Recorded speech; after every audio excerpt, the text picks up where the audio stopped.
নির্মল পশুর মতো বিভিন্ন সময় হত্যা করা হচ্ছে।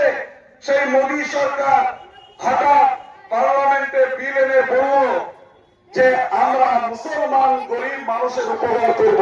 এটা সম্ভব? সুতরাং ফ্যাসিস্ট সরকার যতদিন পর্যন্ত এই ভারতবর্ষের বুকে থাকবে, যারা ইংরেজের দালালি করেছিল, যারা ইংরেজদেরকে মুসনামা লিখে দিয়েছিল যে তোমাদের বিরুদ্ধে ভারতবর্ষের বুকে আমরা কোন অন্যায় কথা বলবো না, সেই সময়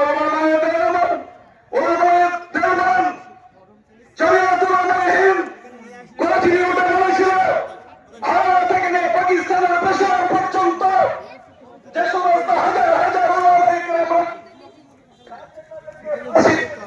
হয়েছিল তারা ফাঁসিকে ভাই করেনি, আমরা সেই মুসলিম আমরা।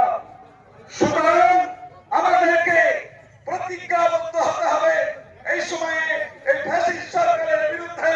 আমাদের দল মত নির্বিশেষে সকলে এক প্ল্যাটফর্মে দাঁড়িয়ে আমাদেরকে সংগ্রাম করতে হবে। এটা আমরা রাজি আছি।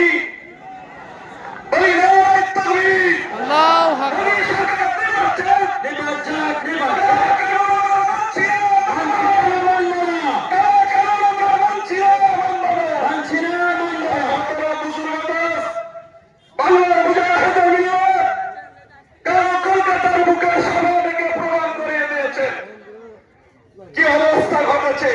সুতরাং এই সময় আমরা কোন দল মত কোন মতভেদ না করে হযরত মাওলানা সিদ্দিকুর চৌধুরী সাহেব কাউকে দেখিয়ে দিয়েছেন, এরপরে উনি ছোট ছোট সভা করবেন।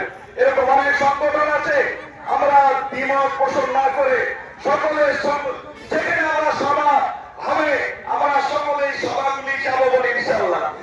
আমরা এই সময় ভেদাভেদ ভুলে যাই, ভাতৃত্ববোধ রেখে আমরা চলি।